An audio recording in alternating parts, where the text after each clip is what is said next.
The fire had already caught the first envelope before anyone in the house understood what was happening. Julian Whitmore stood before the great stone fireplace in the west drawing room, his sleeves rolled to the elbow, feeding cream-colored invitations into the flames one by one.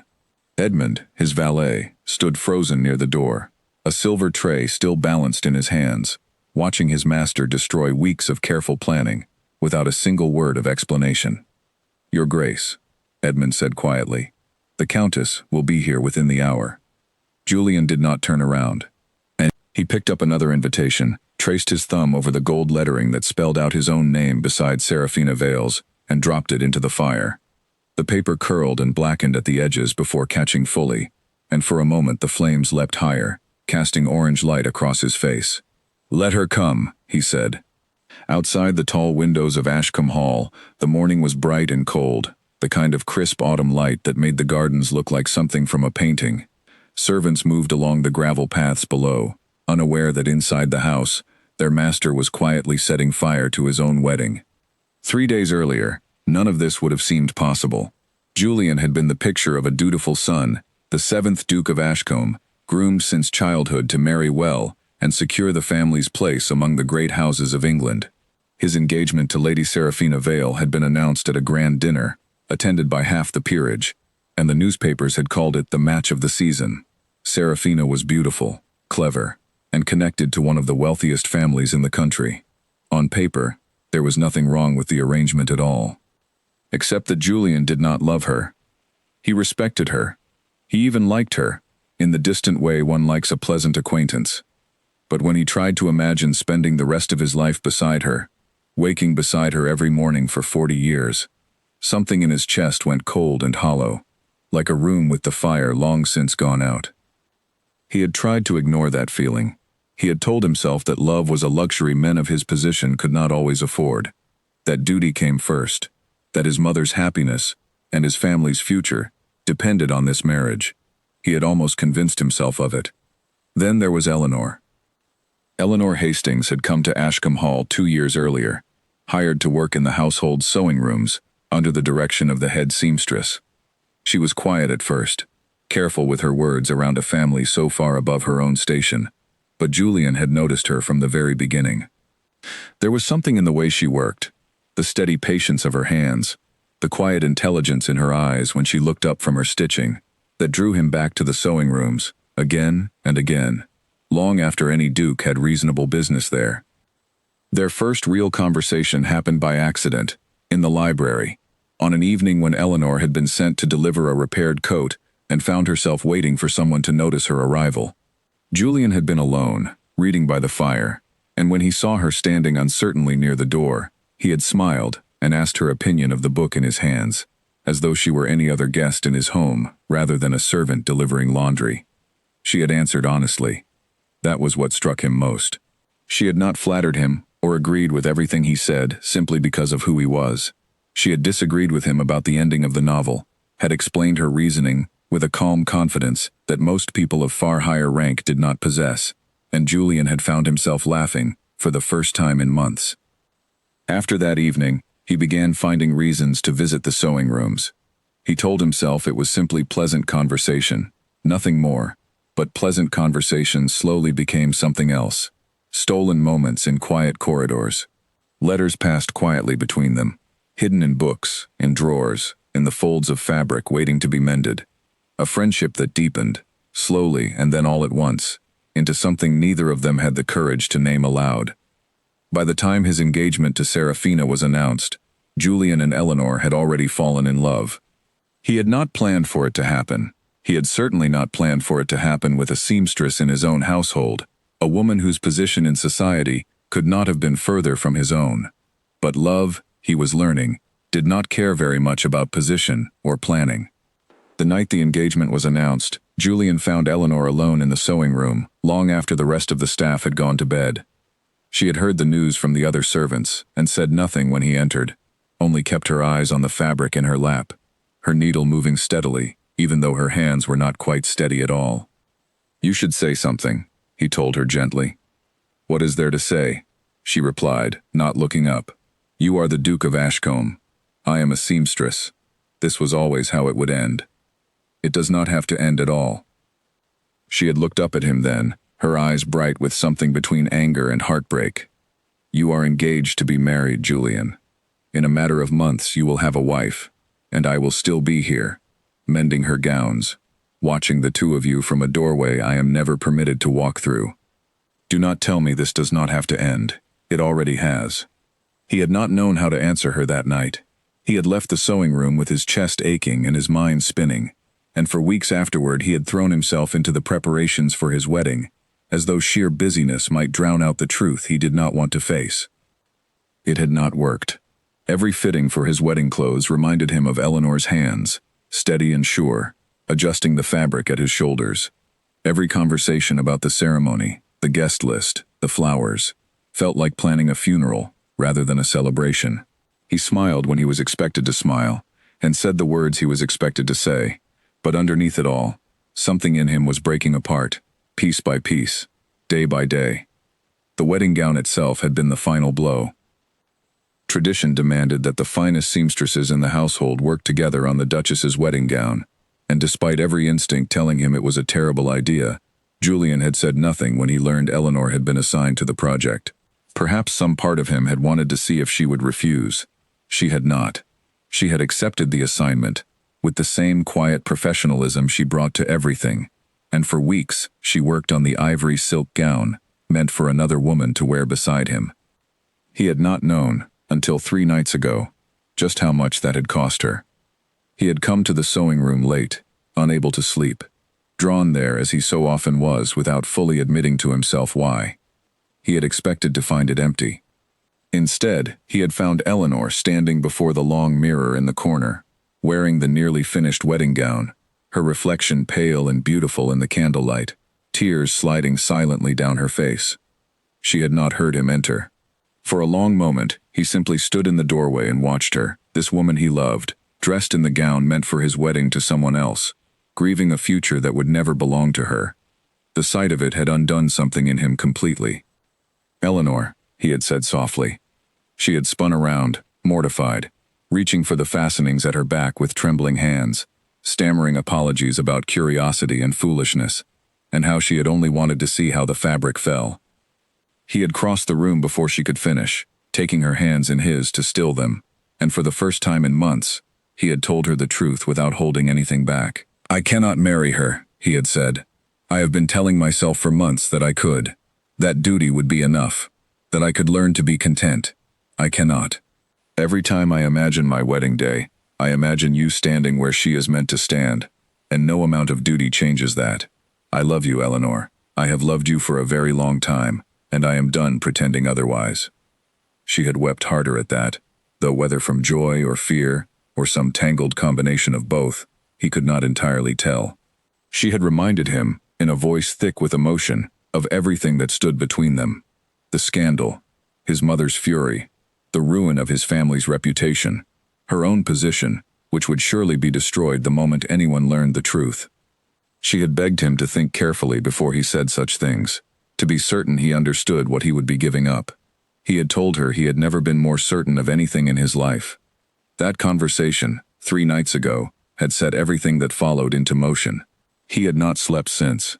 He had spent the hours walking the grounds of Ashcombe Hall in the darkness, wrestling with a decision that would change the course of his entire life. And by the time the sun rose that final morning, he had made up his mind completely. He would not marry Seraphina Vale. His mother, the Dowager Duchess Constance, had not taken the news well when he informed her the previous evening. She had gone pale, then furious, then pale again, cycling through every stage of disbelief a mother could experience upon learning her son intended to abandon a carefully arranged marriage for a servant in their own household. She had reminded him, at great length and considerable volume, exactly what such a decision would cost him. The family standing among the peerage, the alliances his father had spent decades building, the whispers that would follow him for the rest of his life. Julian had listened to every word. He had not argued, because there was nothing to argue about. Everything she said was almost certainly true.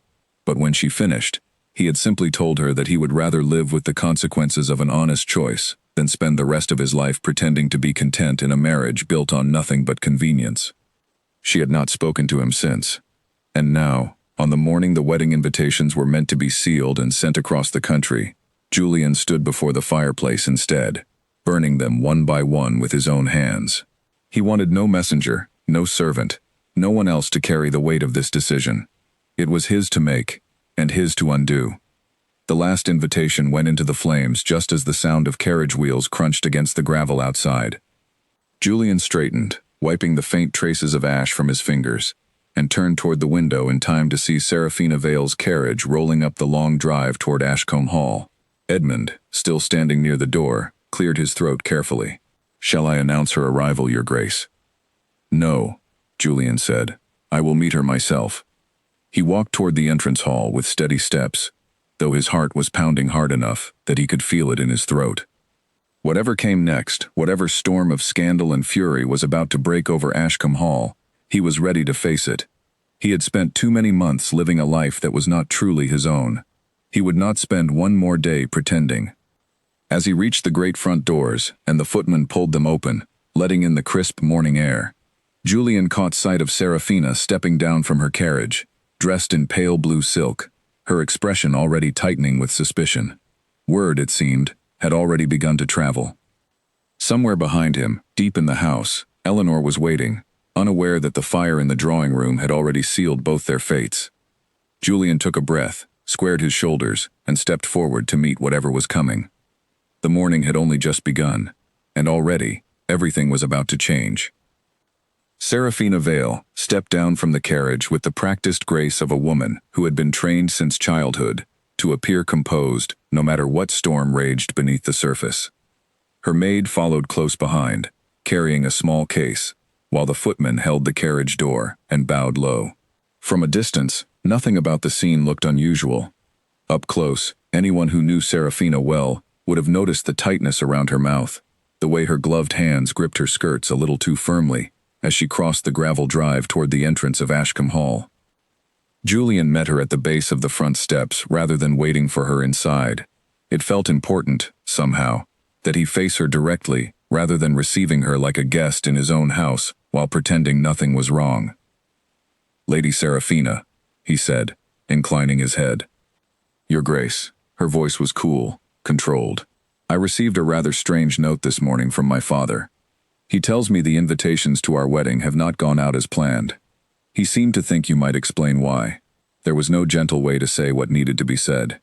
Julian had turned the words over in his mind 100 times through the sleepless hours of the night, and none of them had grown any easier. He drew a breath. "I cannot marry you, Seraphina." For a moment, she did not react at all. She simply stood there, perfectly still, as though she had not quite understood him. Then something shifted behind her eyes, a flicker of disbelief giving way to something sharper. "I beg your pardon?" "I am sorry," he said. "You deserve better than to hear this on your doorstep, and you deserve far better than to have discovered it through your father's letter, rather than from me directly. I should have told you sooner.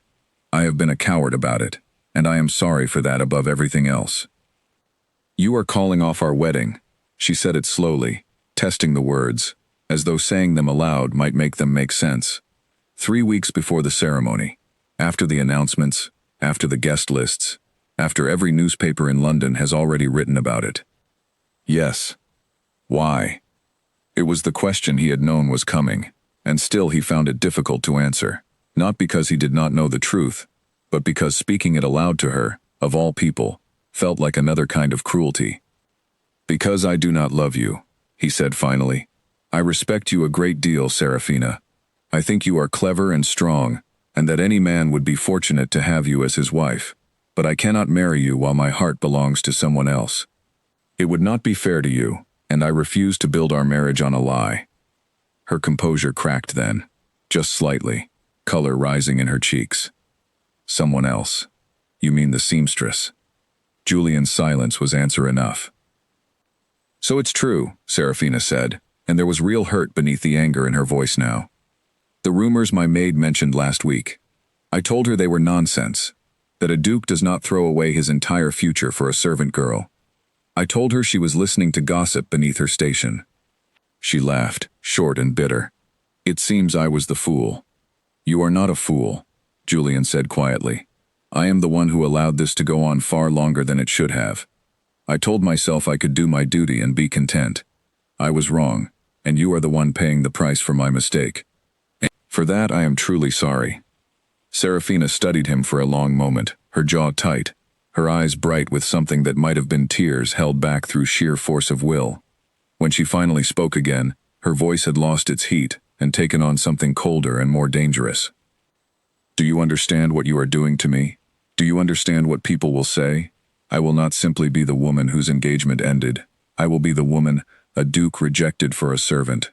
Every drawing room in London will be laughing about it within a fortnight." "I know." "You know," she repeated, "and yet you are still standing here, telling me it is over." "Yes." She turned away from him then, staring out across the wide lawns of Ashcombe Hall, as though she might find some answer written in the grass. When she turned back, her expression had settled into something harder, more controlled. The mask of composure fitted carefully back into place. "My father will not take this quietly," she warned him. "He has invested a great deal in this match, and he does not lose gracefully. There will be consequences, Julian, financial and otherwise. I hope you have considered that as carefully as you have considered your feelings for a seamstress." "I have considered it." "Then you are either very brave or very foolish." She pulled her gloves tighter, a small, sharp gesture. "I suppose only time will tell which."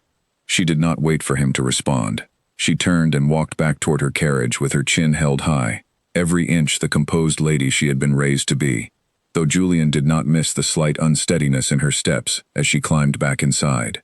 The door closed behind her with a firm click, and moments later, the carriage rolled back down the long gravel drive, carrying away with it the last remnants of the future everyone had once expected for him. Julian stood on the steps for a long while after the carriage disappeared from view, the cold morning air settling around him.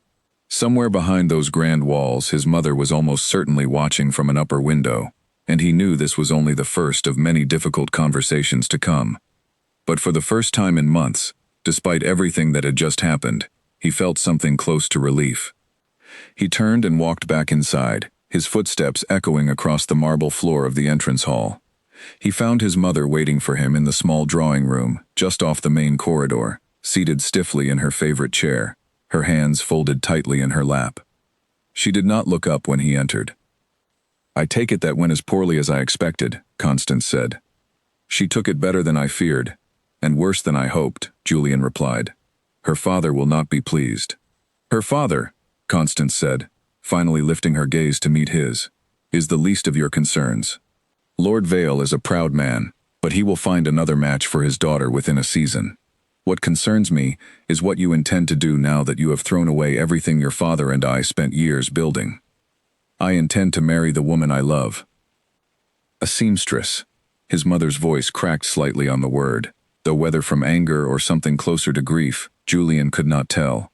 "Julian, do you understand what you are asking this family to endure? Every door in London will close to us. Every invitation will dry up.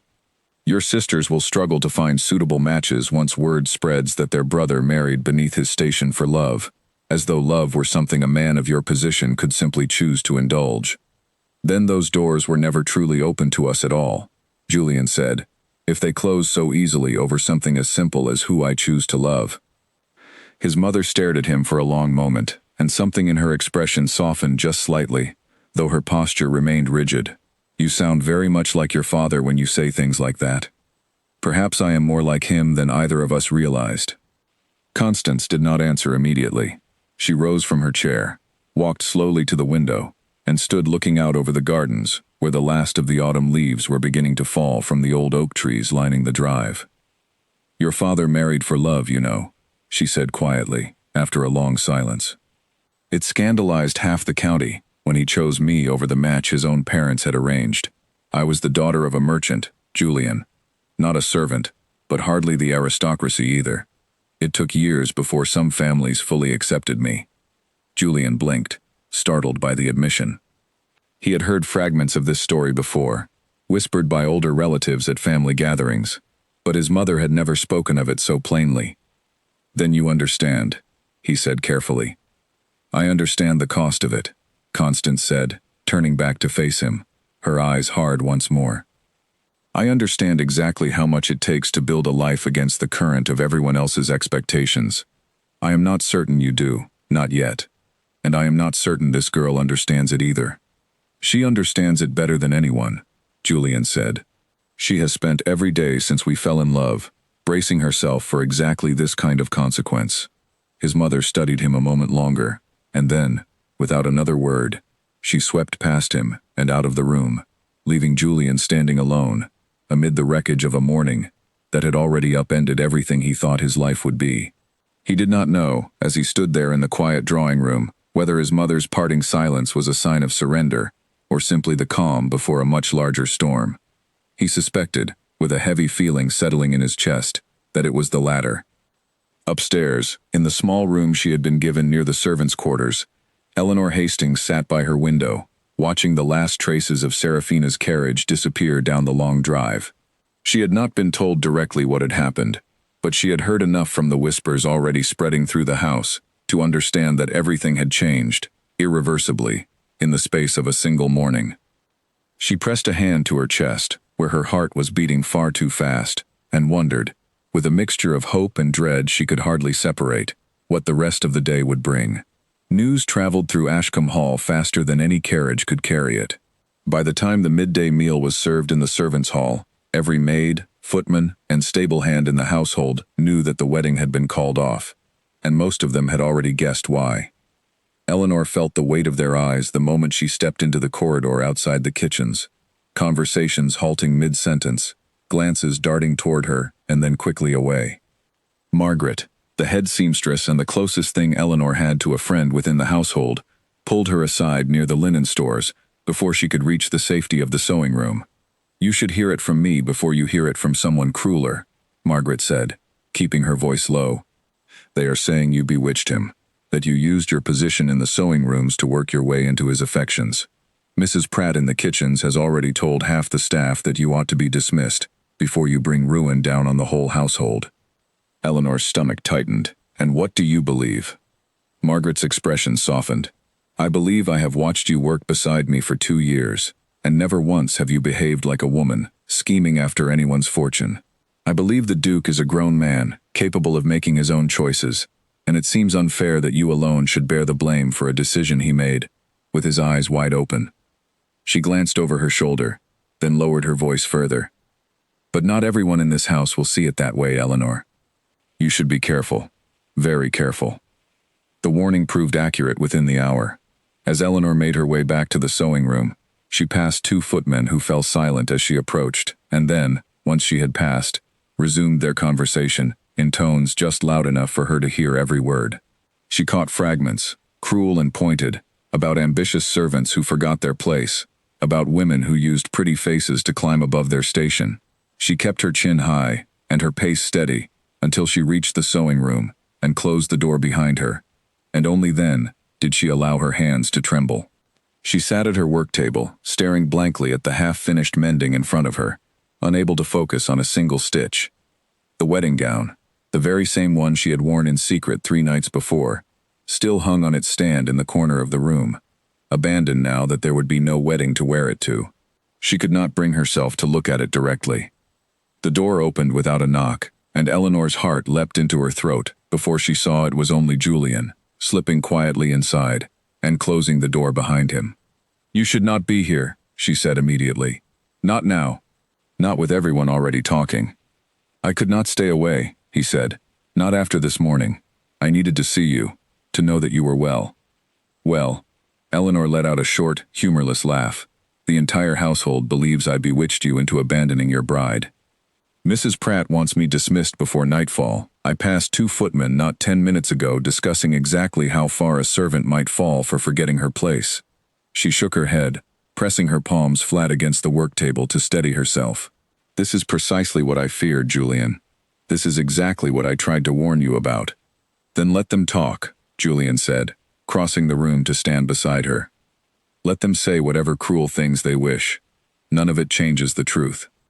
"It is easy for you to say that," Eleanor replied, and there was an edge of frustration in her voice now that she could not quite suppress. "You are the Duke of Ashcombe.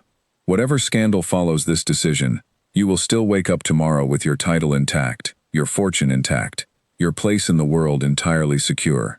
I have none of those protections. If your mother decides I am too great a liability to keep in this household, I will find myself without a position, without references, and without any way to explain to a new employer why the last house I worked in dismissed me so suddenly. Julian's expression tightened, the truth of her words settling over him like a weight. I had not fully considered that. I know you had not, Eleanor said, though not unkindly. It is not a failing in you exactly. It is simply the difference between us. You have spent your entire life protected by your position. I have spent mine understanding exactly how quickly everything can be taken away. He reached for her hand, and after a moment's hesitation, she let him take it. Then I will make certain nothing is taken from you, he said. Whatever happens with my mother, whatever the household decides to whisper about you, I will not allow you to suffer for a choice that was mine to make as much as yours. You cannot control what people whisper, Julian. No, he agreed. But I can make certain you never have to face any of it alone. Eleanor studied his face for a long moment, searching for any sign of hesitation, any flicker of doubt that might suggest his resolve was already beginning to waver under the weight of the morning's events. She found none. If anything, he looked more certain than she had ever seen him, his jaw set with a determination that reminded her, briefly, of the quiet strength she had first noticed in him 2 years earlier, back when he was simply a thoughtful young man who asked her opinion of novels, rather than a duke burning his own wedding invitations. Your mother will not accept this easily, she said finally. No, Julian agreed. She will not. But she is not the only person whose opinion matters in this house, and she is certainly not the only person capable of changing her mind. Eleanor was not entirely convinced, but she found some measure of comfort in his certainty nonetheless. They sat together for a while longer, speaking quietly of small, ordinary things, as though trying to hold on to some sense of normalcy amid a day that had already upended everything they knew. It was Julian who finally rose, reluctantly, reminding her that his continued presence in the sewing room would only fuel the very gossip they were trying to survive. After he left, Eleanor remained at her work table, long after the light outside had begun to fade, her thoughts circling restlessly between hope and fear. She thought of her mother, back in the small village where she had grown up, who had scraped together every possible advantage to secure Eleanor a respectable position in a fine household. She thought of the years she had spent building a reputation for careful, reliable work, a reputation now at risk of being destroyed by whispers she had never asked for and could not control. And yet, beneath all of it, she thought of Julian standing in the doorway 3 nights ago, his voice steady as he told her the truth he had been too afraid to speak for months. She thought of the way he had looked at her, not as a servant, not as an inconvenient complication to be managed, but as someone worth risking everything for. It was not enough to erase her fear entirely, but it was enough, for now, to help her breathe a little easier as the sewing room grew dark around her. Later that evening, as the household settled into its usual rhythms despite the tension simmering beneath the surface, Constance sat alone in her private study, a letter from her late husband spread open on the desk before her. She had kept his letters for years, tucked away in a locked drawer, taken out only rarely, when she needed to remember the man he had been before duty, and title had worn certain edges of him smooth. The letter in front of her was one he had written to her many years ago, before their own marriage, when his family had still opposed the match on the grounds of her modest birth. She had read it dozens of times over the years, but tonight, with her son's decision weighing heavily on her mind, the words struck her differently than they ever had before. Whatever they say of us, he had written, whatever doors close and whatever whispers follow, I would rather spend my life beside you, facing every consequence together, than spend it comfortable and hollow beside someone I do not love. I understand now that duty without love is simply another kind of loneliness, dressed in finer clothes. Constance folded the letter carefully and pressed it against her chest, closing her eyes against a sudden rush of memory. She had fought so hard, for so many years, to secure her son's future, to ensure he never had to face the kind of struggle she and her husband had once endured. She had told herself it was an act of love, protecting him from hardship, guiding him toward a marriage that would secure everything. But sitting there in the quiet of her study, she began to wonder, for the first time since the morning's confrontation, whether she had confused protection with control, and whether the very security she had tried so hard to build for her son might have cost him something far more important along the way. She did not yet know what she would do with that realization, but it settled over her all the same, quiet and unshakable, as the house around her grew still with the coming of night. The following week brought no peace to Ashcombe Hall. If anything, the tension only deepened as word of the broken engagement spread beyond the household and into the wider world. Letters arrived daily, some from concerned relatives, others from acquaintances eager for details they could carry back to London drawing rooms. A few, less kind, arrived from strangers entirely, individuals who had never met Julian or Eleanor but felt entitled to offer their opinions on scandal regardless. Julian read every letter that arrived for him, though he answered almost none of them. He had grown weary of explaining himself to people who had already decided what kind of man he must be, and he found far more value in spending his limited free hours with Eleanor than in defending his choices to distant cousins who would judge him regardless of what he said. Their meetings had grown more careful since the engagement's collapse, no longer confined to stolen evenings in the sewing room, but stretched across quiet corners of the estate, where they were less likely to be observed. They walked together along the far edge of the gardens, past the old stone wall where the roses had long since gone wild, talking softly of things that had nothing to do with scandal or consequence. "Tell me something I do not know about you," Julian said one afternoon, as they walked beneath the bare branches of the orchard trees, the last of the season's apples still clinging stubbornly to a few low limbs. Eleanor considered the question seriously, as she considered most things. "I wanted to be a teacher, once, before I came into service. My mother could not afford to send me to any proper training, but I used to imagine myself running a small school in the village, teaching children their letters and their sums. What happened to that dream?" "Life happened," Eleanor said simply, though without bitterness. "My father died when I was young, and my mother needed help supporting the household. Sewing was a skill I had, one that could earn steady wages, so sewing became my trade instead of teaching." She glanced sideways at him. "It is not so unusual a story. Most people I know gave up some early dream in favor of whatever practical path was available to them. I never had to give up a dream," Julian admitted, somewhat ruefully. "Every path available to me was already paved before I was born.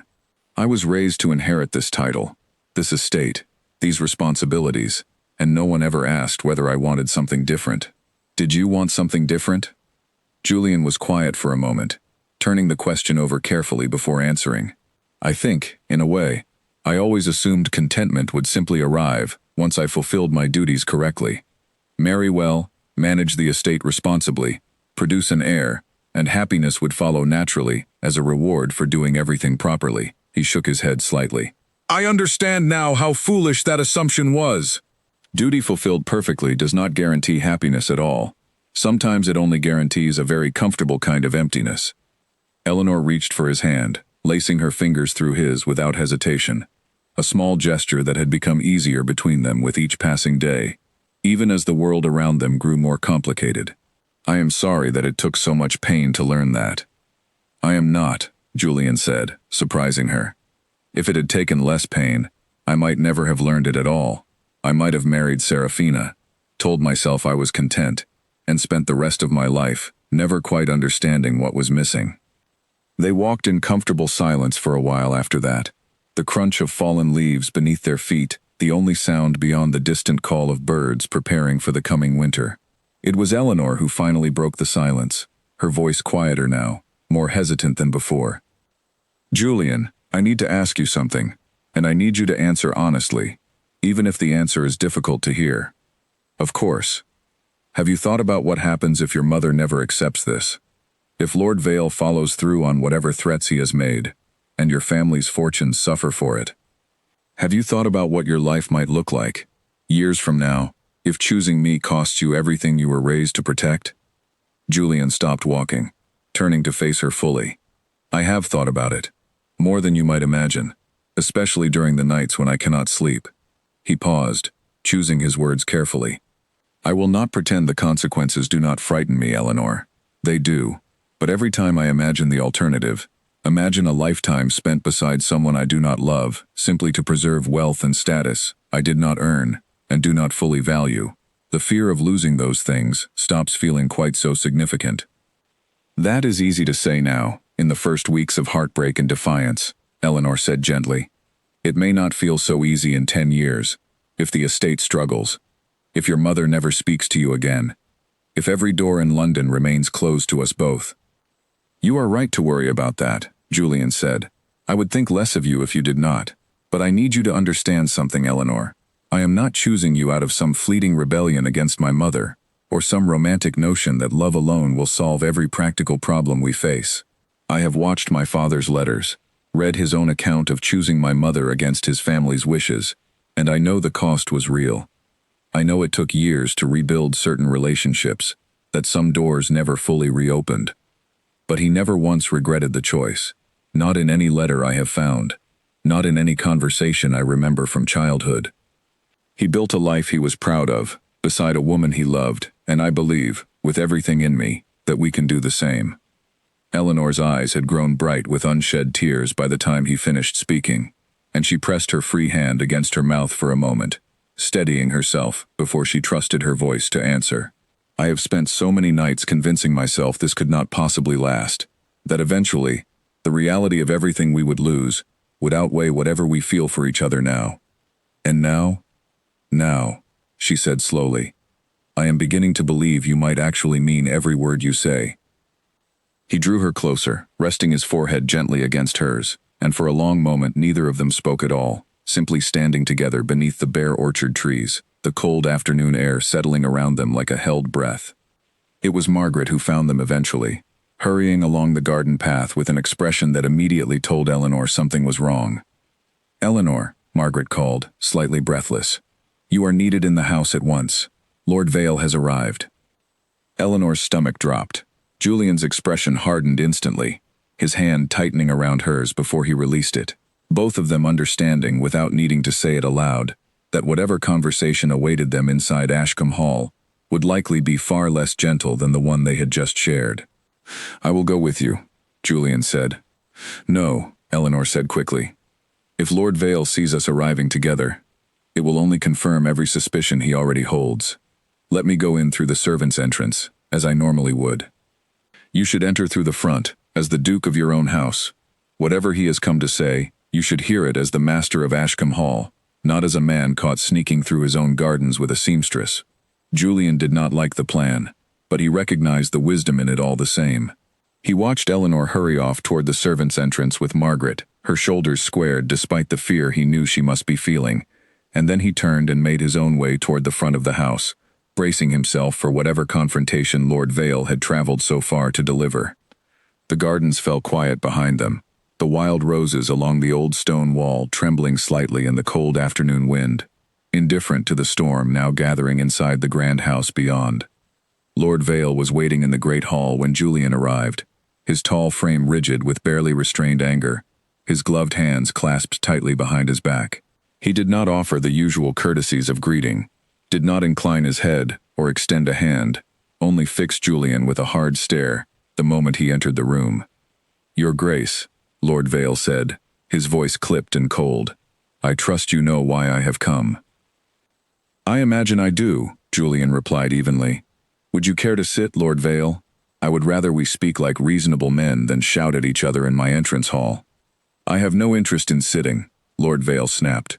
"I have spent the last week fielding questions from half of London about why my daughter's wedding was called off 3 weeks before the ceremony, with no explanation offered beyond vague rumors about a servant girl. My daughter has not left her rooms in 4 days, Your Grace. Do you understand what you have done to her?" "I understand that I have caused her real pain," Julian said, "and I am deeply sorry for that. But I could not in good conscience proceed with a marriage built on nothing but arrangement, when my heart belonged elsewhere entirely." "Your heart." Lord Vale spat the word as though it tasted bitter. "You are the Duke of Ashcombe. Men in your position do not have the luxury of following their hearts wherever they happen to wander. You have obligations, Your Grace. Obligations to your family, to your title, and yes, to mine, given the contracts we had already begun drafting between our two houses." "The contracts were never finalized," Julian said carefully. "No irreversible commitments had yet been made beyond the engagement itself, which I understand causes real embarrassment, and for that, I take full responsibility.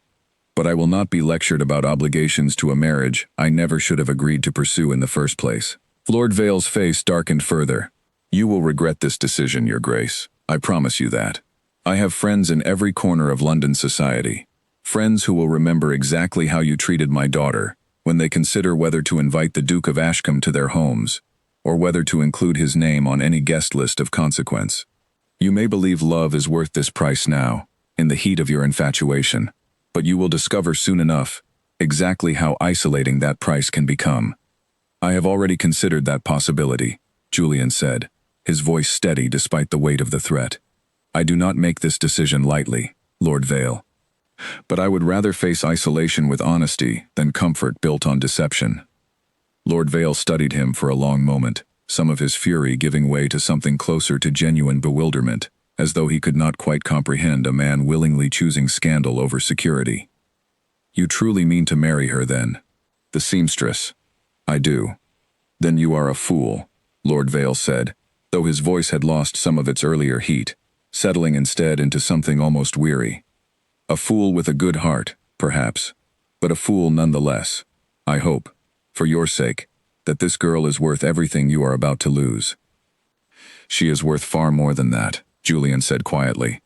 Lord Vale said nothing further. He simply turned and walked toward the door, his footsteps echoing sharply against the marble floor, and within moments, the sound of his carriage rolling away down the long gravel drive filled the silence he left behind. Julian remained standing in the great hall for a long while afterward, the weight of the confrontation settling heavily over him. He had expected anger. He had not fully expected the particular exhaustion that came with facing it directly, the strange hollow feeling of watching yet another door close behind him, with a firm and final click. He found his mother later that evening in the estate's private study, seated at the same desk where she had spent so many hours in recent days, surrounded by ledgers and correspondence that had grown increasingly urgent since news of the broken engagement spread. She looked up when he entered, her expression unreadable. Lord Vale came to see me, Julian said, settling into the chair across from her. I heard the carriage, Constance replied. I assume it did not go well. About as well as I expected. Julian rubbed a hand across his tired eyes. He threatens to close every door in London to us. I imagine, given his connections, he has some ability to make good on that threat. Constance set down her pen and studied her son carefully, her expression softening slightly in a way that surprised him. I have been thinking a great deal this past week, she said, about your father, and about the choices we made together, when we were young, and the world seemed determined to punish us for daring to marry, outside of what everyone expected. Julian sat up a little straighter, sensing something had shifted in his mother's tone. And what have you concluded? I have concluded that I was perhaps too quick to forget what that struggle taught me, Constance said slowly. I built such careful walls around this family in the years since your father died, determined that none of us would ever have to face the kind of uncertainty he and I once endured. I told myself I was protecting you. Perhaps, in truth, I was simply afraid of watching you suffer through something I remembered suffering through myself. Mother. Let me finish, Constance said, holding up a hand. I do not say this to suggest I have suddenly embraced your decision without reservation. I still worry, Julian.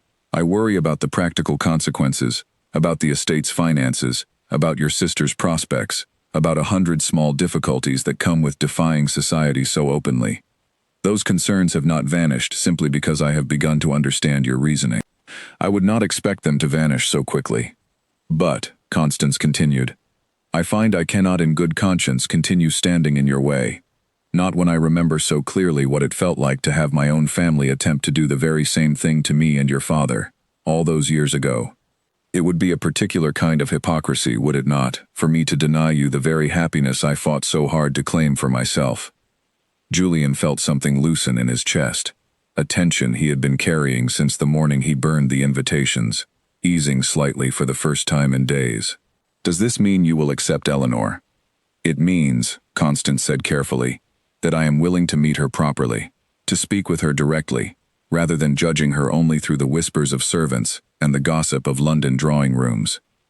I make no promises beyond that, Julian, but I am willing to try. It was not full acceptance.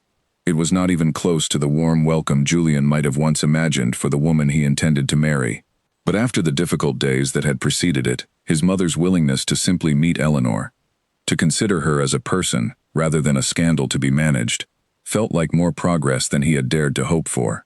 "Thank you," he said quietly. "That means more to me than I can properly express."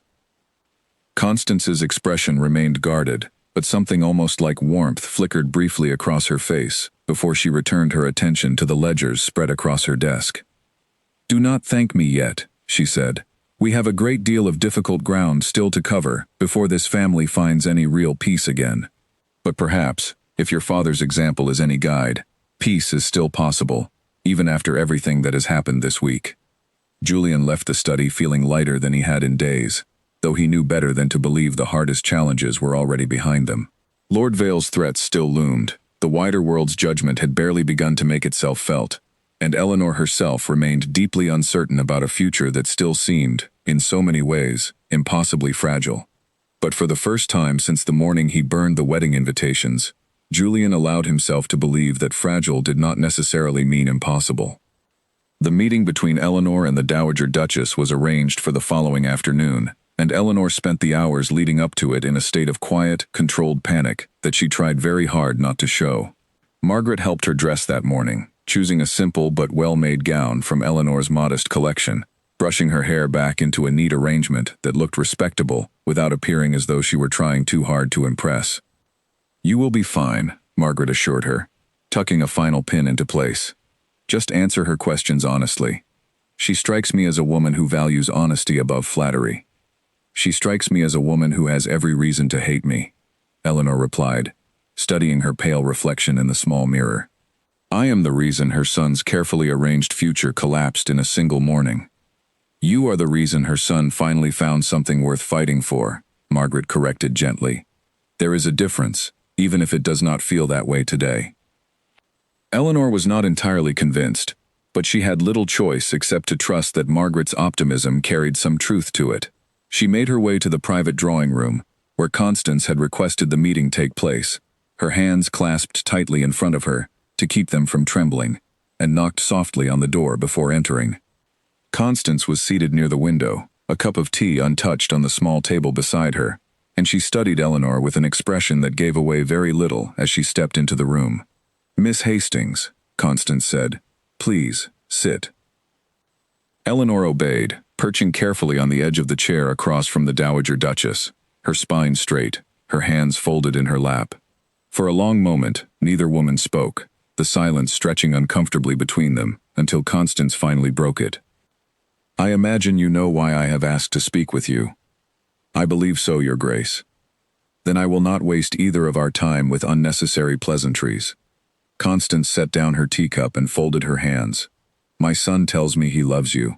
He tells me he intends to marry you, regardless of what it costs this family, regardless of what society decides to say about it. I would like to hear, in your own words, whether you share that same conviction, or whether you have simply been swept along by the attentions of a duke, who has perhaps mistaken infatuation for something more lasting." The question was blunt, but Eleanor appreciated the directness of it.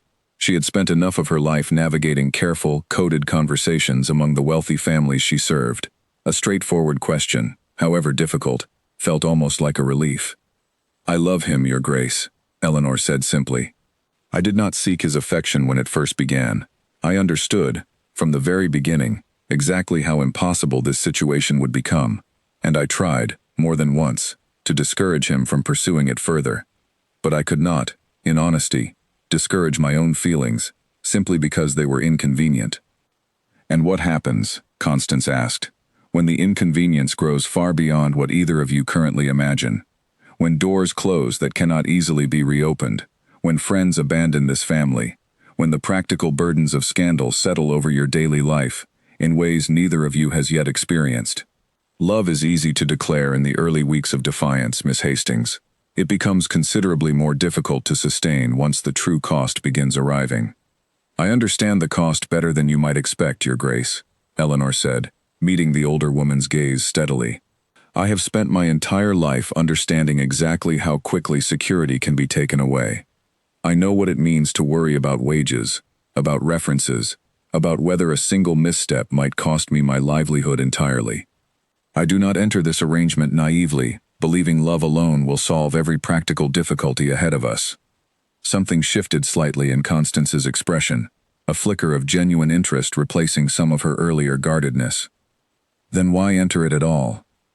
You could walk away right now, Miss Hastings. Take a generous settlement, find a position in another household far from here, and spare yourself every difficulty that awaits a woman who marries so far above her station. Many in your position would consider that the wiser choice.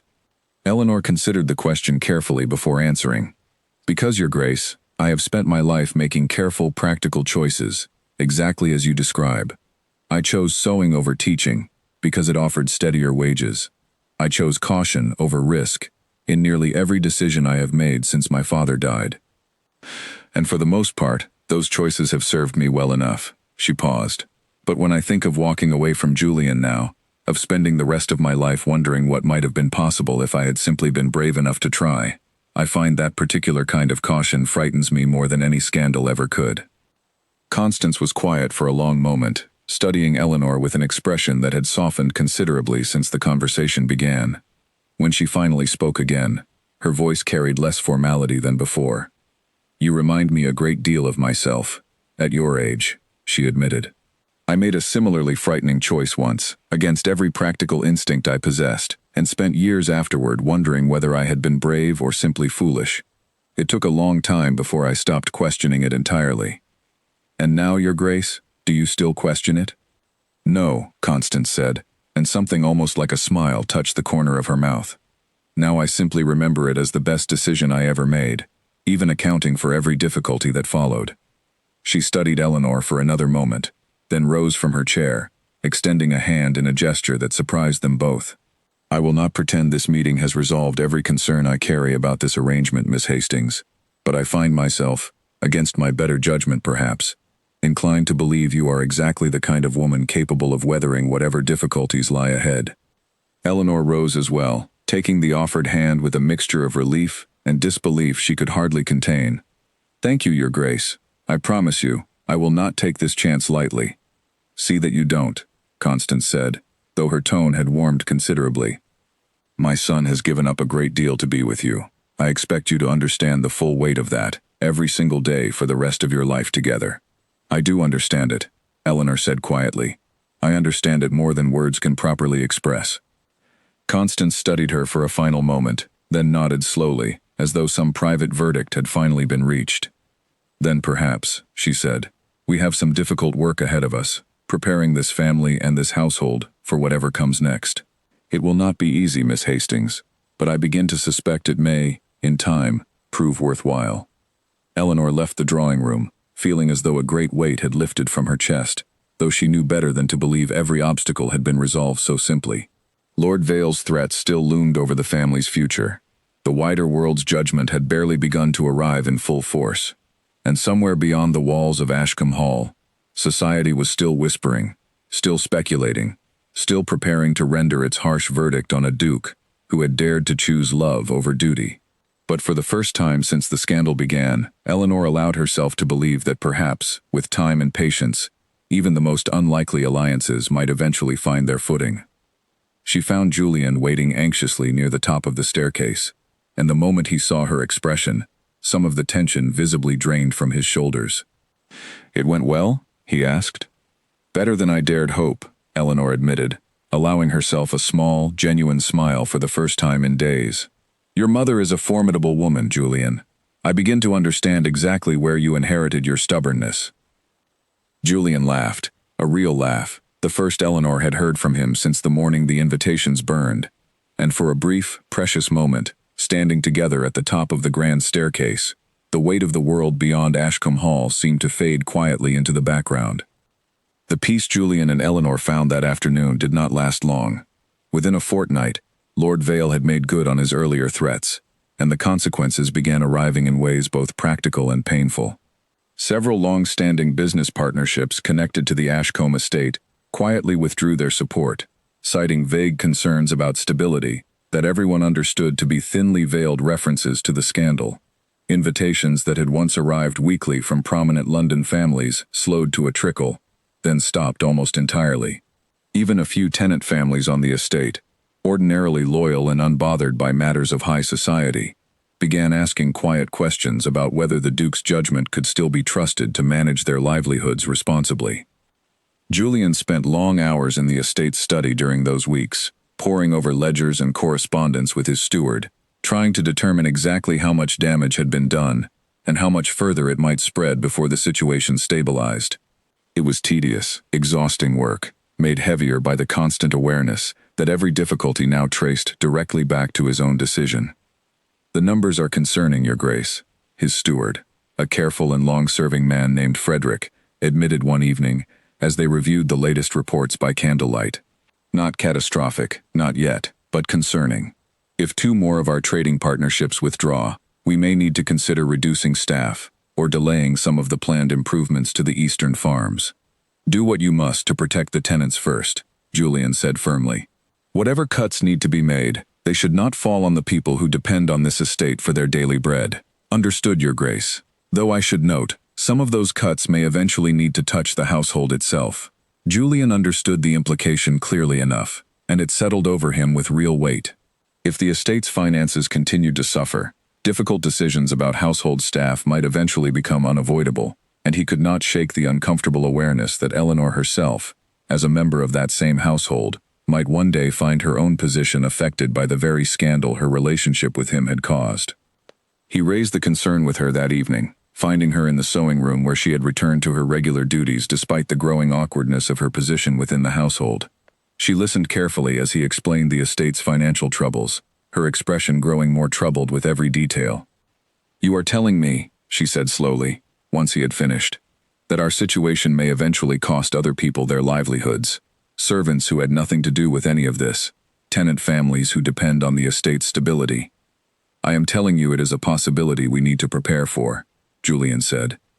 "I do not say it to frighten you, only because I believe you deserve to understand the full picture, not simply the parts that are easy to discuss." Eleanor set down her needlework, her hands folding tightly in her lap. "Then, perhaps I should reconsider my position here." Julian's chest tightened immediately. "What do you mean?"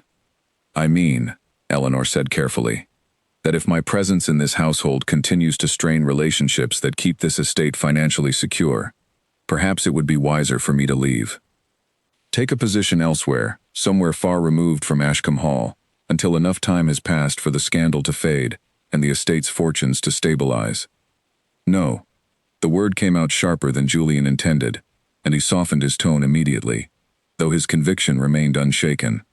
"Eleanor, I did not tell you about the estate's difficulties so that you would consider leaving. I told you because I did not want to hide anything from you, not after everything we have already been through together. But if my leaving could help, it would not help," Julian said firmly. "It would only prove to everyone who doubted us that they were right to doubt us, that the moment real difficulty arrived, we chose to separate rather than face it together. I refuse to allow that, Eleanor. Whatever challenges lie ahead, financial or otherwise, we will face them as partners, not as 2 people who abandon each other the moment circumstances grow difficult." Eleanor's eyes had grown bright, and she pressed a hand briefly against her mouth before trusting herself to speak again. "I only worry that my love for you might end up costing people who never asked to be part of any of this."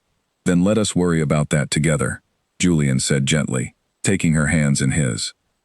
"Let us find solutions together, rather than deciding separately that separation is the only answer. I have already lost enough by trying to solve problems alone, hiding my feelings from you for months, rather than trusting you with the truth from the very beginning. I do not intend to make that same mistake again." Eleanor studied his face for a long moment, and slowly, some of the tension in her shoulders began to ease. "You truly do not intend to let me go, do you? No matter how difficult things become." "No," Julian said simply. "I do not." It was Margaret, several days later, who offered an idea that helped ease some of the financial pressure weighing on the household. She had overheard enough of the staff's worried conversations to understand the estate's difficulties, and she approached Eleanor one afternoon with a suggestion that seemed almost too simple to have been overlooked. "The gowns you and I have made over the years," Margaret said, "the ones for the wealthier families who visit Ashcombe Hall, they have always drawn admiration wherever they are worn. Lady Ashworth once told me herself, that she wished she could commission gowns from our workshop more regularly, rather than relying on her usual dressmaker in London. "What are you suggesting?" Eleanor asked. "I am suggesting," Margaret said, "that perhaps it is time the Ashcombe workshop began accepting commissions more formally, expanding beyond simply mending and creating garments for the household itself. There is no reason skilled work like ours should not generate additional income for the estate, particularly now, when additional income seems rather badly needed." The idea, once presented to Julian and Constance, was met with cautious enthusiasm. Within weeks, a modest but genuine business had begun taking shape, built around the skilled needlework of Eleanor, Margaret, and several other seamstresses within the household, offering fine gowns and alterations to families still willing to associate with Ashcombe Hall, despite the ongoing scandal. It was not a solution to every financial difficulty the estate faced, but it offered a meaningful contribution, and more importantly, it offered Eleanor a role within the household that felt active and purposeful, rather than simply tolerated. "You have given this family something valuable," Constance admitted to Eleanor one evening, reviewing the workshop's early accounts with something close to genuine approval in her expression. "I confess, I did not expect that when I first agreed to meet with you. I only wanted to help," Eleanor said. "I could not simply sit by and watch this family struggle, because of choices I was part of making. Few people in your position would think to offer practical solutions, rather than simply accepting the difficulty as inevitable," Constance said. "I begin to understand more clearly, with each passing week, exactly what my son sees in you." The weeks that followed brought slow but steady improvement. The workshop's growing reputation helped offset some of the estate's financial strain, and while several of the more socially conservative families remained firmly opposed to any association with Ashcombe Hall, others, intrigued by the quality of the workshop's craftsmanship, began quietly renewing their connections, regardless of lingering gossip about the household's unconventional circumstances. It was not a complete victory. Scandal still followed Julian and Eleanor through certain circles, and Lord Vale's influence continued to close certain doors that might never fully reopen. But for the first time since the morning the wedding invitations burned, the difficulties facing them began to feel less like an overwhelming storm, and more like a series of challenges they were, slowly and steadily, learning to overcome together. Winter settled over Ashcombe Hall with a quiet, steady cold, and with it came a change in the household's rhythm that Julian had not fully anticipated. The initial storm of gossip and confrontation had begun to give way to something less dramatic but more difficult to navigate in its own way: the slow, uncertain process of building a normal life beneath the shadow of continued scrutiny. The Eleanor had moved into a small set of rooms in the family wing of the house, a decision Constance had insisted upon once it became clear the household staff could no longer treat her simply as a fellow servant, regardless of how uncomfortable the transition felt for everyone involved. It was an awkward middle ground, neither fully accepted as the future Duchess, nor entirely separated from the working life she had known for years, and Eleanor often found herself caught between two worlds that did not quite know what to make of her. The formal announcement of their engagement, when it finally came, was a quiet affair compared to the grand celebration that had once marked Julian's engagement to Serafina.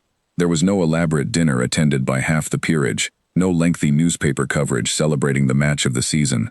Instead, Julian simply informed his closest remaining associates and family members through careful, personal letters, explaining the situation honestly and asking for their understanding, rather than their approval.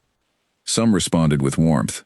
Julian's old friend from university, a baron named Edward Ashford, wrote back within days expressing genuine happiness for him, along with an invitation to visit once the worst of the scandal had settled.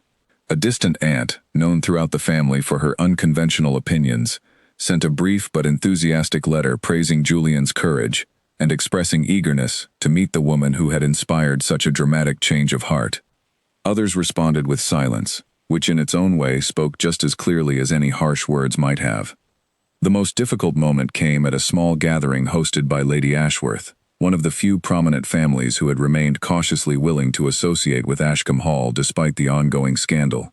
Julian and Eleanor attended together, their first appearance as an openly engaged couple before anyone beyond the immediate household, and the tension in the room was palpable from the moment they arrived.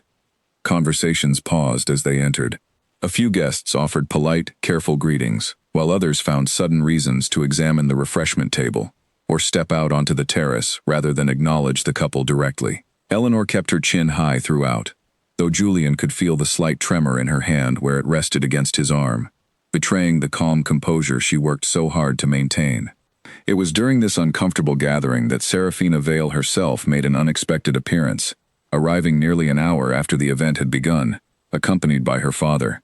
The room seemed to hold its breath collectively as she crossed toward where Julian and Eleanor stood near the fireplace, and Julian braced himself for whatever confrontation might follow. To his surprise, Serafina's expression carried none of the sharp anger he had expected. Instead, she looked simply tired, older somehow than the last time he had seen her, though only a few months had passed.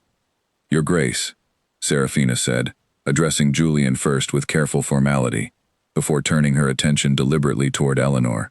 "Miss Hastings, I understand congratulations are in order." The room around them had gone almost completely silent, every ear straining to catch whatever might happen next. Eleanor, to her credit, did not flinch from the moment. "Thank you, Lady Serafina. I know this cannot be an easy encounter for you, and I am grateful for your grace in offering it regardless." Something flickered across Serafina's face, a complicated mixture of lingering hurt and something that might have been reluctant respect. "I will confess, I spent a great many nights this past season, wishing considerable misfortune upon you both." A faint, humorless smile touched her mouth.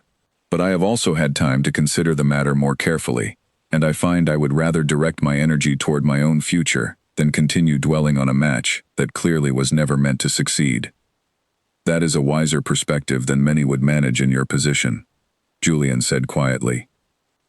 "Perhaps," Serafina replied. "Or perhaps I have simply grown weary of being angry. Either way, I did not come here tonight to create a scene, Your Grace, whatever certain people in this room might have hoped to witness." She glanced pointedly around the gathering, where several guests quickly looked away, caught in the act of watching too closely. "I came because my father insisted, and because I decided it was time to prove to everyone, whispering about my broken engagement, that I am not the fragile, wounded creature they seem to imagine." "I am glad to hear it," Eleanor said, and there was genuine warmth in her voice now, rather than simple, careful diplomacy. "I hope, truly, that you find happiness of your own, Lady Serafina, whatever form that happiness eventually takes." Serafina studied Eleanor for a long moment, as though reassessing something she had previously taken for granted. "You are not at all what I expected when I first heard the rumors about a seamstress who had captured the Duke's affections. What did you expect? Someone scheming, perhaps. Someone who had calculated her way into a fortune far beyond her station." Serafina shook her head slightly. "Instead, I find someone who speaks to me with more genuine kindness than half the people in this room who claim to be my friends." She offered a small, formal nod. "I wish you both well, truly, whatever difficulties still lie ahead of you." She turned and walked away, before either of them could respond further, rejoining her father near the far side of the room, and slowly, gradually, the tense silence that had gripped the gathering began to ease as other conversations resumed around them. "That went considerably better than I expected," Julian murmured to Eleanor once they were alone again near the fireplace. "She is stronger than I gave her credit for," Eleanor said thoughtfully. "I think, in another circumstance, we might even have been friends." The evening did not resolve every tension in the room entirely.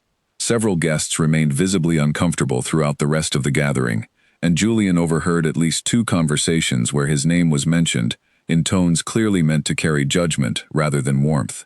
But Serafina's public gesture of grace, unexpected as it was, seemed to shift something subtle in the room's overall atmosphere, softening the sharpest edges of hostility that had followed Julian and Eleanor since the scandal first broke. As their carriage rolled back toward Ashcombe Hall later that night, Eleanor leaned her head against Julian's shoulder, exhaustion finally catching up with the careful composure she had maintained throughout the evening. "I did not expect tonight to end so gently," she admitted. "Nor did I," Julian said, wrapping an arm around her. "Perhaps this means the worst of it is finally beginning to pass." "Perhaps," Eleanor agreed, though her voice carried a note of cautious hope rather than full certainty.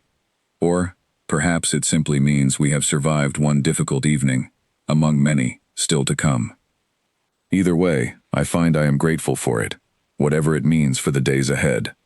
The The carriage continued through the cold winter night, carrying them steadily back toward the quiet, familiar walls of Ashcombe Hall, where whatever challenges remained ahead of them would need to be faced, as they had faced everything else since that fateful morning, together.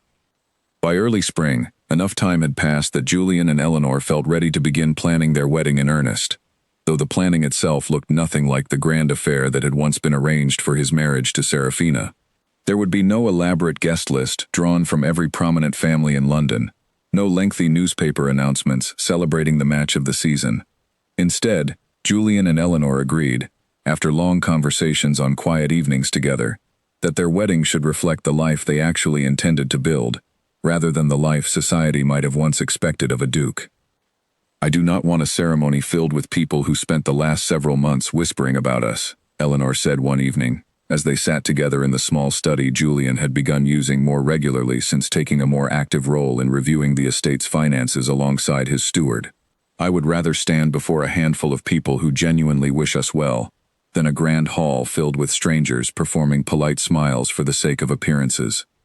"I agree completely," Julian said, "though I suspect my mother may have some opinions about how modest we intend to make things." Constance, when consulted, proved more understanding than either of them expected. "I have attended enough grand society weddings to understand exactly how hollow they can feel," she admitted, reviewing the small guest list Julian and Eleanor had drafted together. "If the two of you would prefer something quieter, something built around people who actually matter to you, rather than people who simply expect an invitation, I see no reason to argue against it." The ceremony itself was planned for a small chapel near the eastern edge of the estate, far removed from the grand cathedral in London where Julian's marriage to Serafina had once been scheduled to take place.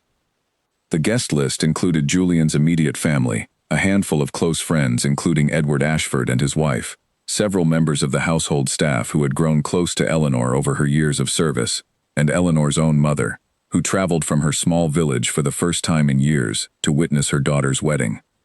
The reunion between Eleanor and her mother, upon her arrival at Ashcombe Hall, brought Eleanor to tears within moments of the older woman stepping down from the modest carriage that had carried her from the village.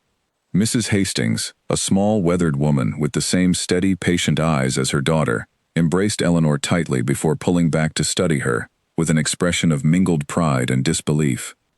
"When your letters first arrived telling me all of this," Mrs. Hastings said, shaking her head slightly, "I confess, I thought you had lost your good sense entirely. A duke, Eleanor, falling in love with our own daughter." "I know it seemed impossible," Eleanor admitted. "It still seems rather impossible," her mother replied, though warmth had crept into her voice. "But I have raised you to trust your own judgment above all else, and it seems your judgment has led you somewhere rather extraordinary." She glanced past Eleanor toward where Julian waited a respectful distance away, offering the older woman privacy for her reunion with her daughter. "I should like to meet the man who convinced my careful, practical daughter to take such a remarkable risk." The introduction that followed went considerably more smoothly than Julian had anticipated. Mrs. Hastings, despite her initial skepticism, proved warm and direct once she had the chance to speak with Julian herself, asking pointed questions about his intentions and his character, with a bluntness that reminded him distinctly of his own mother's early interrogation of Eleanor. "You understand," Mrs. Hastings said at one point, fixing Julian with a firm, appraising look, "that my daughter has given up a great deal of security to be with you.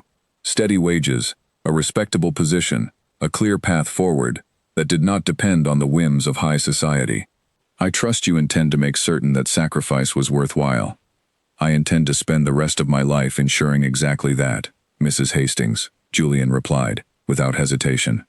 Something in his tone, or perhaps simply the steady conviction behind it, seemed to satisfy her. She nodded once, firmly, and the conversation moved on to gentler topics, leaving Julian with the distinct sense that he had passed an important test. The wedding preparations continued through the following weeks with a warmth and simplicity that neither Julian nor Eleanor had expected to find so meaningful. Rather than commissioning an elaborate gown from an outside dressmaker, Eleanor chose instead to design and stitch her own wedding dress, working carefully in the evenings after her regular workshop duties were complete, pouring weeks of quiet, patient effort into every seam and detail. Margaret offered to help, as did several other seamstresses from the household who had grown fond of Eleanor over the preceding months.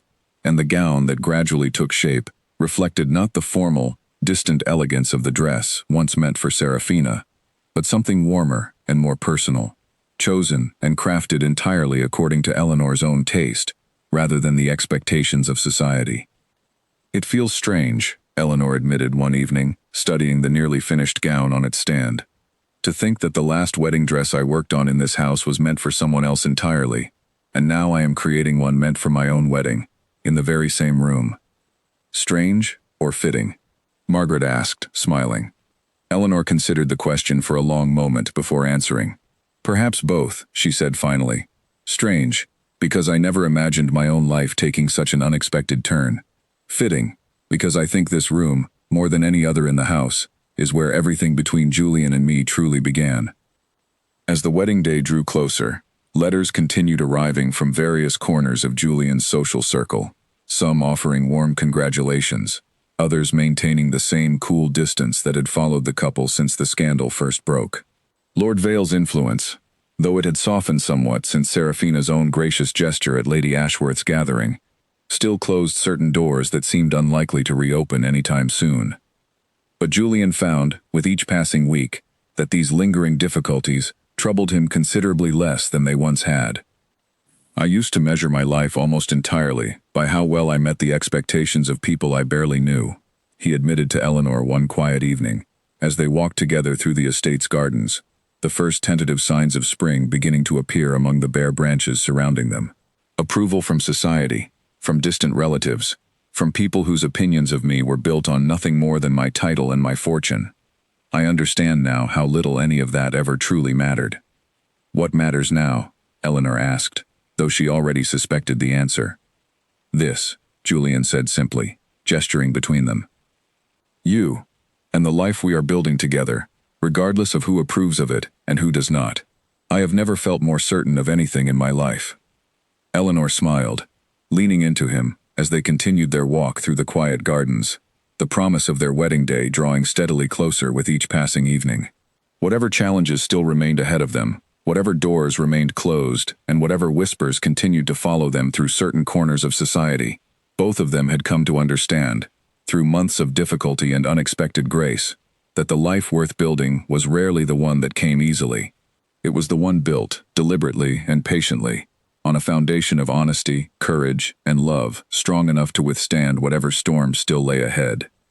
The morning of the wedding arrived clear and bright, the kind of gentle spring day that seemed to promise good things ahead, sunlight filtering softly through the tall windows of Ashcombe Hall as the household stirred into quiet, purposeful motion. There was none of the frantic, elaborate preparation that had once surrounded Julian's planned wedding to Serafina. No army of decorators and caterers descending upon the estate to transform it into a grand spectacle. Instead, a small, dedicated group of household staff worked together with quiet care, arranging simple flowers gathered from the estate's own gardens, preparing a modest but heartfelt meal to follow the ceremony, and ensuring every small detail reflected the genuine warmth of the occasion, rather than empty grandeur. Eleanor dressed in her small set of rooms in the family wing, assisted by Margaret and her own mother, both women fussing gently over the final details of the gown Eleanor had spent so many careful weeks creating. The dress was simpler than the one that had once hung, unfinished and unclaimed, in the sewing room downstairs, but it carried a quiet elegance entirely its own, ivory silk gathered thoughtfully at the waist, delicate embroidery along the sleeves, that Eleanor had added herself during the quiet hours, after everyone else in the household had gone to sleep. "You look beautiful," her mother said, her eyes bright with unshed tears, as she adjusted a final loose strand of Eleanor's hair. "Your father would have been so proud, watching you today." "I like to think he is watching, somehow," Eleanor said softly. Margaret, fussing with the final fastenings at the back of the gown, smiled warmly at the exchange. "There," she said, stepping back to admire her work. "Perfect. Though I suppose I am rather biased, having helped stitch nearly every inch of it myself." Eleanor turned to study her reflection in the small mirror, and for a moment, she found herself remembering the night, so many months ago now, when she had stood in this very house, wearing a different gown entirely, meant for a different bride, weeping quietly over a future she had believed could never truly belong to her. The distance between that painful memory and the woman looking back at her now, dressed in a gown of her own careful design, preparing to marry the man she loved with her family and dearest friends, waiting just beyond the door, felt almost impossible to measure. "Ready?" Margaret asked gently. Eleanor took a steadying breath, met her own eyes in the mirror one final time, and nodded. "Ready." The small chapel near the eastern edge of the estate had been transformed simply but beautifully for the occasion. Spring flowers arranged along the modest wooden pews, sunlight streaming through the narrow stained glass windows in soft, colored patterns across the stone floor. The guests, far fewer in number than any grand society wedding might have gathered, filled the small space with a warmth that felt entirely different from the cold formality Julian remembered from every other significant event of his life. Julian stood at the front of the chapel beside the vicar, his heart pounding with an anticipation that bore no resemblance to the dread he remembered feeling in the weeks leading up to his planned marriage to Seraphina. Edward Ashford stood beside him as his closest friend and witness, offering a reassuring smile as the small gathering settled into quiet, expectant silence. Constance sat in the front pew, her expression carrying none of the guarded reservation she had shown in the earliest days of the scandal, replaced instead by something that looked, unmistakably, like genuine happiness. Beside her, several of the household staff who had known Eleanor for years watched with visible affection, having come to accept, over the preceding months, exactly what kind of woman their former colleague truly was. When the chapel doors finally opened and Eleanor appeared, walking slowly down the modest aisle on her mother's arm, Julian felt every remaining trace of doubt or worry dissolve completely, replaced by a certainty so complete it left him momentarily unable to speak. The burrito was cold, not because of any elaborate finery or grand spectacle surrounding her, but because of the quiet, steady joy visible in every line of her expression as she walked toward him.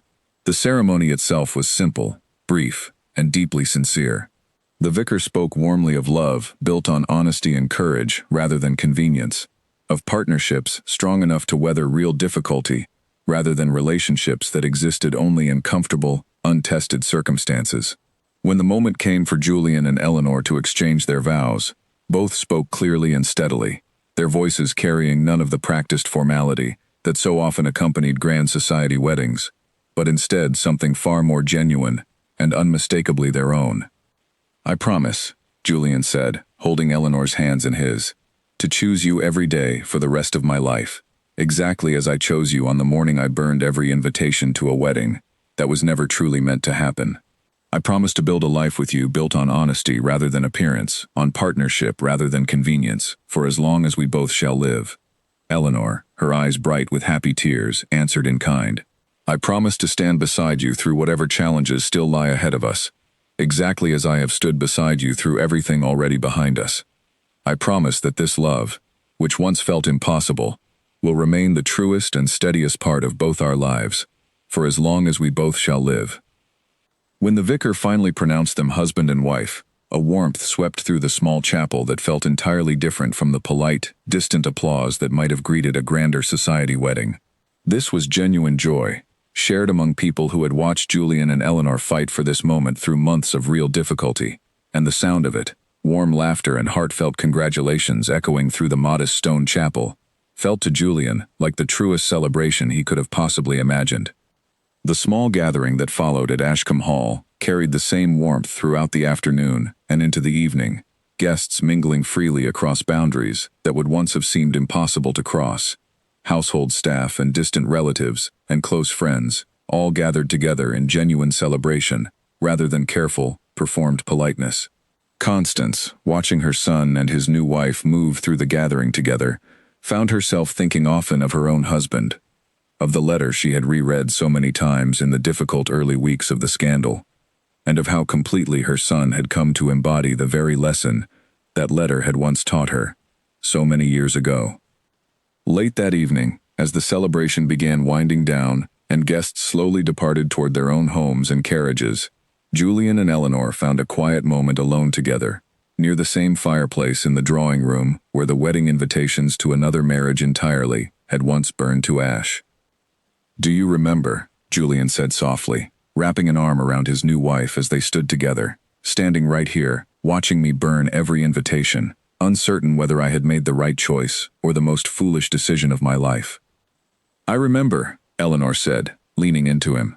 "I remember being terrified, certain that whatever came next would only bring us both ruin. And now? Eleanor turned to study him, her expression soft with a happiness that had taken months of difficulty to fully claim. Now I understand that some of the most important moments in life look exactly like ruin, right up until they reveal themselves as something else entirely. She smiled, resting her head against his shoulder as the last embers glowed quietly in the fireplace before them. I would not trade a single difficult day of this past year, Julian. Not one, because every difficult day led us here, to exactly this moment, and I find I would choose this path again, without a moment's hesitation. Outside, the spring evening settled gently over Ashcombe Hall, the estate quiet and peaceful in a way it had not felt in many months. Whatever challenges still lay ahead for Julian and Eleanor, whatever doors remained closed, and whatever whispers occasionally still followed them through certain corners of society, both of them understood, standing together in the warm quiet of that evening, that they had already survived the hardest part. They had chosen honesty over comfort, love over convenience, and in doing so, had built something far more lasting than either of them could have imagined. On that first tense morning, when a duke burned his own wedding invitations with his own hands, refusing any longer to live a life that was not truly his. Years later, when people in the county spoke of the Duke of Ashcombe and his remarkable marriage, they rarely remembered the scandal that had once consumed London's drawing rooms for a single difficult season. Instead, they remembered the quiet, steady devotion between Julian and Eleanor, the modest chapel wedding that had somehow become more talked about, in its own gentle way, than any grand society ceremony ever could have managed. They remembered a love that had refused to bend to convenience, and a courage that had, in the end, proven far stronger than every whisper of scandal that once threatened to tear it apart.